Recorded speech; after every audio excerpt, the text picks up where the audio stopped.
এদিকে রাধাস্বামী রজনীর বেবির জন্য একটি সুন্দর দোলনা কিনে নিয়ে এসেছে। আমি উঠবো বাবা। ওয়াও, কি মজা লাগছে বাবা। আরে আমার তো সত্যি খুব ভালো লাগছে। হ্যালো, আমি ভাইকে দোল দিলুলি লঙ্গা মজাইছি। হ্যালো বন্ধুরা, এখানে রজনী এখনো হাসপাতালে বসে রয়েছে আর আজকে রজনী তার বেবিকে নিয়ে বাড়িতে যাবে। তাহলে এত সুন্দর ভিডিওটি কেউ স্কিপ না করে দেখতে থাকো। আরে দিদি, আজকেই তো বাড়িতে যাওয়ার কথা। আমার মনে হচ্ছে বাড়িতে সবাই অপেক্ষা করছে। রাধা দিদি বারবার আমাকে কল করছে, আর এখানে তো ডক্টরের কোনো দেখাই পাচ্ছি না। আর আজকে মনে হচ্ছে আমার এই ছোট্ট বেবিটাও বাড়িতে যাওয়ার জন্য খুবই এক্সাইটেড। আরে হ্যাঁ গো, তুমি ঠিকই বলেছো। আজকে সকাল থেকে একবারও কান্না করছে না, জানো তো, খালি হাসছে। ও মনে হয় বুঝে গেছে যে আজকে ওকে নিয়ে আমরা বাড়িতে যাব। কি সোনা, জানো বাড়িতে তোমাকে কত লোক দেখতে আসবে। কখন যে ছুটি দেবে আমাকে। আরে হ্যাঁ সোনা বাবা, আর কিছুক্ষণের মধ্যেই তুমি বাড়িতে যাবে, কত আনন্দ করবে তাই না? আর একটুখানি অপেক্ষা করো। আরে হ্যাঁ রে ভাই, কখন থেকে বসে আছি, আমার আর ভাল লাগছে না। এই 2-3 দিন ধরে হাসপাতালেই রয়েছি, আমি রজনী দেখাশোনা করছি। আর এখানে নার্স ডক্টর কারোরই দেখা পাচ্ছি না আজকে সকাল থেকে। ওরা যদি ছুটি না লিখে দেয়, আমরা ওকে নিয়ে কি করে বাড়িতে যাব? আরও কত কাজ বাকি বলতো, বাড়িতে গিয়ে কত বড় অনুষ্ঠান হবে। তখনই ডাক্তারবাবুও চলে আসে।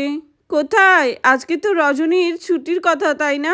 আরে হ্যাঁ হ্যাঁ ম্যাডাম, সকাল থেকে আপনার জন্যই তো অপেক্ষা করছি। আজকেই তো ওকে ছুটি দেওয়ার কথা।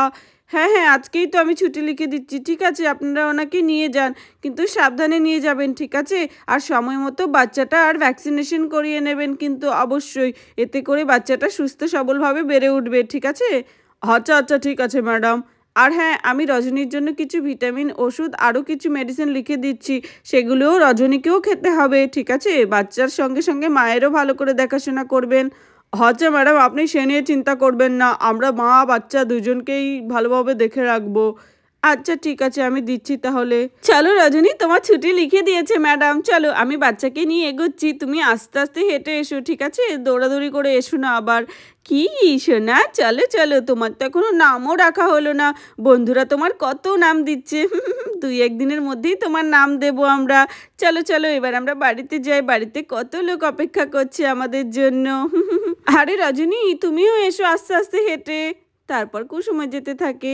আরে হ্যাঁ হ্যাঁ দিদি, আমিও আসছি। হ্যাঁ গো, এসো এসো, জিনিসপত্র কি কি রেখে এসেছি সব নিয়ে আসো, ওষুধপত্রগুলো। হ্যাঁ হ্যাঁ রজনী, তুমি যাও, আমি আসছি। আচ্ছা ঠিক আছে, আপনারা এবার যেতে পারেন। আর সময় মতো কিন্তু মা এবং বাচ্চাকে ওষুধ খাওয়াবেন আর বাচ্চার ভ্যাকসিনেশন করবেন। আচ্ছা ঠিক আছে ম্যাডাম, আমি আসছি তাহলে। তারপর অভিও বাড়ির দিকে যেতে থাকে। আর এখানে রাধার বাড়িতে সবাই এসে অধীর আগ্রহে বসে থাকে রজনীর বেবিকে দেখবার জন্য। তাহলে চলো দেখিনি এবার কি হয়। আরে শুনেছি সকাল সকাল নাকি রজনীকে ছুটি দিয়ে দেবে হাসপাতাল থেকে। সবাই তাই এসে বসে আছে, মিষ্টি খাবে, রজনীর বেবিকে দেখবে। আর এদিকে ওরা তো আসার নামই নেই। আরে হ্যাঁ রে রজনী, সকাল থেকে কাজবাজ ফেলে রেখে এসে বসে আছি রজনীর ছেলেকে দেখবো বলে। শুনছি খুব মিষ্টি হয়েছে। আর হ্যাঁ, 10 কিলো মিষ্টি আমাকে না খাওয়ালে আমি কিন্তু এখান থেকে উঠবই না। আরে আরে হ্যাঁ গরিমা, দেখো তোমাকে 10 কিলো কেন, 100 কিলো মিষ্টি খাওয়াবো। আর আমার নাতি আসবে বলে কথা, একটু অপেক্ষা তো করতেই হবে তাই না? আমার ঘরে গোপাল এসেছে, আমি তো সারা গ্রামে মিষ্টি বিলাবো আজকে। আর আমাদের বাড়ির ওখানেও তো সবাই খবর পেয়ে গেছে।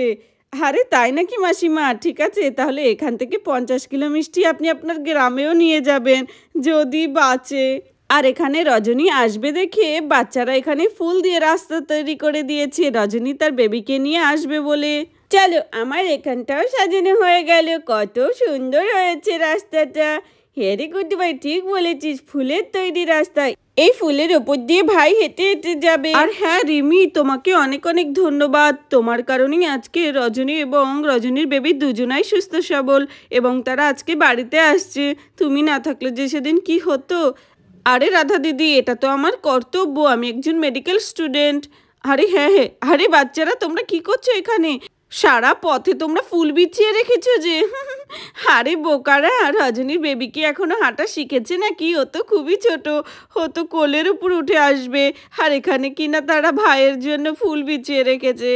আরে রাধা রাধা কোথায়? রজনী এসেছে, ওর বেবিকে নিয়ে আয় না, আমি দেখবো। আর আমি তো মিষ্টি মুখ করেই যাবো এখান থেকে। গ্রামের সবাই বলছে রজনীর ছেলে নাকি খুব মিষ্টি হয়েছে, খুব গোলুমলু হয়েছে। আরে হ্যাঁ হ্যাঁ, সেটা আসলেই দেখতে পারবে। আর রইল বাকি মিষ্টির কথা, সেটা আমার ভাই আনতে যাচ্ছে। তোমাদের সারা গ্রামে মিষ্টি খাওয়াবে আজকে। আর এদিকে রাধাস্বামী রজনীর বেবির জন্য একটি সুন্দর দোলনা কিনে নিয়ে এসেছে। যাক বাবা, এই দোলনাটা কবে বানাতে দিয়েছিলাম রজনীর বেবির জন্য, ভালো দিনেই আজকে ডেলিভার করলো। চলো রাধাকে গিয়ে দেখাই। রাধা রাধা, দেখো তো এই দোলনাটা কেমন হয়েছে। আরে বাপরে, এটা কি ভারী ভারী, আমি এখানটায় আগে এখানে রেখে নিলে তো আমার মাজায় ভেঙে যাবে। আরে বাহ, কত সুন্দর হয়েছে এই দোলনাটা। আরে রাধা দেখো তো এই দোলনাটা কেমন হয়েছে, রজনীর বেবির জন্য প্রথম উপহার নিয়ে আসলাম আমি, দেখো একটু বলো কেমন হয়েছে। আরে দোলনা দোলনা, আমি উঠবো বাবা। বাহ, কত সুন্দর দোলনা। আমি উঠি। আরে আরে গুড্ডু সোনা, কি করছিস তুই? তুই বড় হয়ে গেছিস রে, এটা ভাইয়ের জন্য। কি মজা লাগছে বাবা, আমাকে একটু দোল দাও না। না, এটা আমিই নেব, ভাইকে দেব না। আরে আরে গুড্ডু সোনা, কি বলছিস তুই? এটা ছোট বাচ্চাদের জন্য, তুই উঠলে ভেঙে যাবে রে। নাম নাম, শিগগিরই নাম। এত টাকা দিয়ে বানিয়ে এনেছি, তারপরে দেখা গেল যে বাচ্চাটাই উঠতে পারবে না। নেমে পড়ো নেমে পড়ো। তোমাকেও এরকম ছোটবেলায় একটা দোলনা কিনে দিয়েছিলাম, তুমি তো সারাদিনই এটার মধ্যেই চড়তে। আরে হ্যাঁ রে কুটু সোনা, নাম নাম, দোলনাটা ভেঙে যাবে। হ্যাঁ গো, তুমি এত সুন্দর দোলনা বানিয়ে আনলে, আমাকে তো বলোনি যে বানাতে দিয়েছিলে।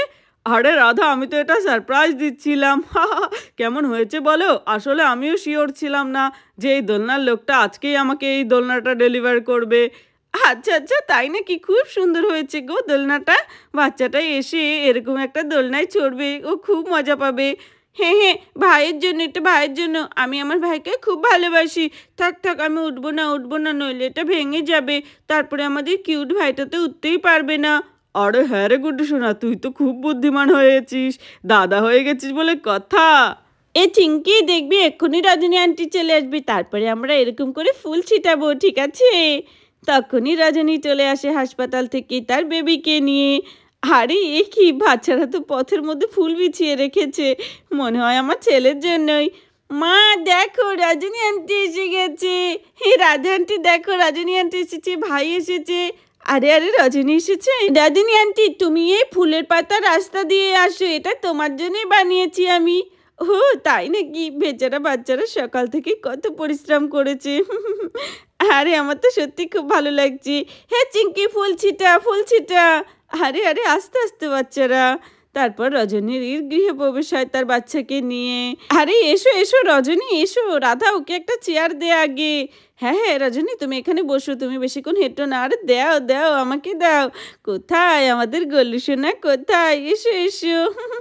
আরে কত মিষ্টি হয়েছে। না না, ও এখনো খুবই ছোট, আমি এখন বেশি লোকের কোলে ওকে দেবো না তো। আমি চুপটি করে গিয়ে ওকে দোলনাটায় শুইয়ে দিই, সবাই ওকে দোলনায় শুয়ে শুয়েই দেখবে। হ্যাঁ হ্যাঁ দিদি, ওকে দোলনায় শুয়ে দাও। ও কাঁদে না কাঁদে না, কি হচ্ছে সোনা, কাঁদে না। আরে আরে রাধা, ওকে দোলনায় শুয়ে দাও, দেখবে চুপ করে যাবে। ও তো হাসপাতালে এতদিন দোলনায় শুয়ে থাকতো, তাই বোধহয় অভ্যাস হয়ে গেছে। আরে হ্যাঁ, তুমি ঠিক কথাই বলেছো, ও বোধহয় দোলনায় চড়তে চাইছে। চলো ওকে দোলনার মধ্যে শুয়ে দিই। দোলনায় শোয়ার সাথে সাথে বাচ্চাটার কান্না বন্ধ হয়ে যায়। চলো আমি ভাইকে দোল দিই, দোল দোল দিলুলি, লঙ্গা মজায় চিলুনি। আর এখানে রজনীর বেবিটা খিলখিল করে হাসতে থাকে। আরে আরে দেখো, ওর মনে হচ্ছে খুব মজা লাগছে, ও কি সুন্দর করে হাসছে। আরে রাধা দেখো, বাচ্চাটা খুবই আনন্দ পাচ্ছে। আরে আমার ভাইকে আমি দেখিনি আগে। ও ভাই ও ভাই, তোমার এই দোলনাটা পছন্দ হয়েছে? তুমি তো আমাদের ছোট্ট ভাই। তাতেই করে বড় হয়ে যাও, তোমার সাথে অনেক খেলা করব। আরে আরে পেছনে না, আস্তে দোলনা দাও, ভাইটা ভয় পেয়ে যাবে। আরে না, দেখো দেখো, আরো জোরে দিলে আরো বেশি হাসছে ভাইটা। আরে রিমা দিদি, যাও তোমরা আমাদের রজনীর বেবিকে দেখে আসো, সকাল থেকে তো শুনছি বসে আছো। যাই যাই, আমি গিয়ে স্নানটা করে আসি তাড়াতাড়ি করে। হ্যাঁ হ্যাঁ, দেখছি দেখছি। আরে বাহ, রজনীর বেবি তো দেখছি পুরো রজনীর মতোই হয়েছে, গায়ের রংটা শ্যামলা। খুব মিষ্টি হয়েছে গো। কই কই, এবার মিষ্টি খাবো তো। মিষ্টি না খেলে কি হয় নাকি? আরে রজনী, তোমার শরীর কেমন আছে গো? হ্যাঁ রিমা দিদি ভালো আছে, বসো, মিষ্টি নিয়ে আসছে অভি এক্ষুনি, তারপর তোমরা খেও। হ্যাঁ হ্যাঁ, আমি মিষ্টি খেয়েও যাব আর নিয়েও যাব। খুব মিষ্টি হয়েছে তোমার ছেলেটা। আরে তা বাচ্চার বাবা কোথায়? মিষ্টিটা খাওয়াবে কি শুনি? আরে রিমা দিদি অভি গেছে বাজারে মিষ্টি আনতে তোমার জন্য। ও তাই নাকি? ঠিক আছে ঠিক আছে। ও লেলেলে ও লেলেলে, চলো আমি একটু দোল দিই বাচ্চাটাকে। বাহ দেখো দোল খাচ্ছে আর কত হাসছে। কই কই রজনী বেবি? আরে হ্যাঁ, খুব মিষ্টি হয়েছে কিন্তু গায়ের রংটা তো বেশ কালো। কোনো ব্যাপার না, আমি তোমার মায়ের কাছে আমার বানানো দামি দামি ক্রিম দিয়ে দেব। তোমাকে মাখালে তুমি ধবধবে সাদা হয়ে যাবে, তাহলে তোমাকে আর কেউ কালো বলবে না। এমনিতে তো ভালোই মিষ্টি হয়েছে রজনীর ছেলেটা। আরে কি বললে? আমার নাতিকে তুমি কালো বললে? তোমার চাইতে আমার নাতি ঢের ফর্সা আছে। জানি না তুমি আগে কত কালো ছিলে, ক্রিম মেখে মেখে এরকম ধলা হয়েছে, আর এখন আমার নাতিকে বলতে এসেছে কালো। কালো হয়েছে তা কি হয়েছে? কালো জগতের আলো, কৃষ্ণ কালো, কালী কালো, গোপাল কালো। আমার গোপাল এসেছে তো, ও তো কালোই হবে তাই না? আরে হ্যাঁ হ্যাঁ মাসিমা, আপনি ঠিকই বলেছেন, কালো জগতের আলো। সত্যি আমিও না, আমি তো এমনি মজা করছিলাম। আরে আমি তাড়াতাড়ি করে বাড়িতে যাই, নইলে এই রাধার মা তো আমাকে দেবে ধরে। আরে কোথায় দেখি? আরে বাহ, বেবি তো দেখছি খুব হেলদি হয়েছে। আরে খুবই হেলদি আছে এখনো পর্যন্ত। ওকে ভালো করে দেখাশোনা করে রেখো, আর সময় মতো ভ্যাকসিনেশনগুলো করিয়ে নেবে, ঠিক আছে? টাটা বাই বাই, সুস্থ থেকো তুমি। আমি এটাই দেখার জন্য এতক্ষণ ছিলাম। রজনী, তোমার শরীরটা কেমন আছে এখন? হ্যাঁ হ্যাঁ, ভালো আছে আমার শরীরটাও। আচ্ছা, নিজের খেয়াল রেখো আর নিজের বাচ্চাকেও খেয়াল রেখো, ঠিক আছে? হ্যাঁ হ্যাঁ অবশ্যই। হ্যাঁ, তোমার বাচ্চাকে কিন্তু 1.5 মাসে একটা টিকা দেওয়া হবে, আবার 3 মাসে পরপর যে টিকাকরণগুলো আছে সব কিছু করিয়ে নেবে, ঠিক আছে? আমি এবার আসছি। আচ্ছা ঠিক আছে। তাহলে বন্ধুরা, আমাদের এই ভিডিওটি এখানে শেষ করছি। যদি ভালো লাগে প্লিজ একটি লাইক করো আর সাবস্ক্রাইব করে আমাদের পাশে থেকো।